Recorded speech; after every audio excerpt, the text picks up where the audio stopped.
সিলেটে বন্যার ভয়াল ধাবায় ভেসে গেছে জনপদ, ভেসে গেছে অনেক পরিবারের সারা জীবনের সঞ্চয়।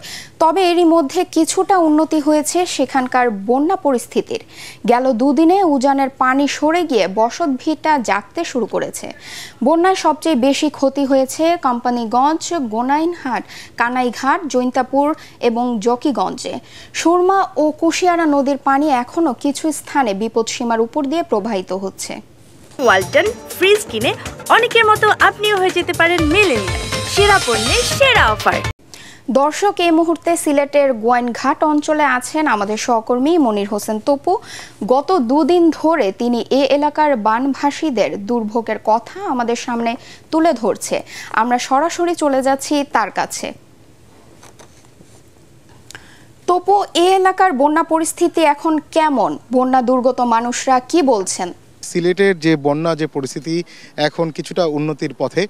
আমি এখন যেই রয়েছি মূলত কানাইঘাট যে বাজারে, এই বাজারে এই যে প্রধান যে সড়ক ছিল সেই সড়কেও এখানে মাজা সমান পানি ছিল।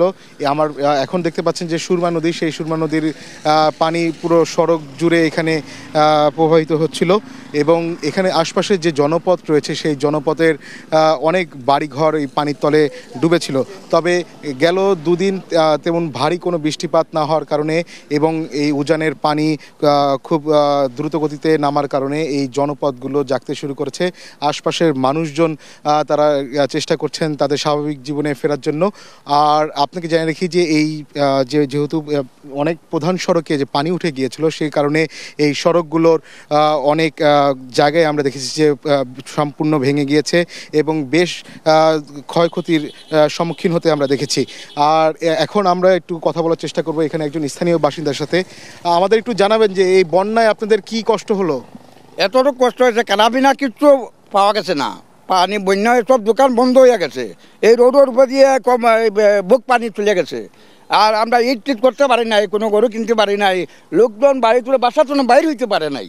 এতটুকু কষ্ট হয়েছে এই পানি বন্যার সময়। আপনার এখন আপনাদের গোলা ভরা ধান সেগুলো যে নষ্ট হয়ে গিয়েছে, সারা বছর কিভাবে চলবে? সরকারি গুদামত যেগুলো ধানগুলো আছে এইগুলা গুদামর এতটুকু পানি হইয়া সব ধানগুলো আপনার নষ্ট হয়ে চলে গেছে পানি।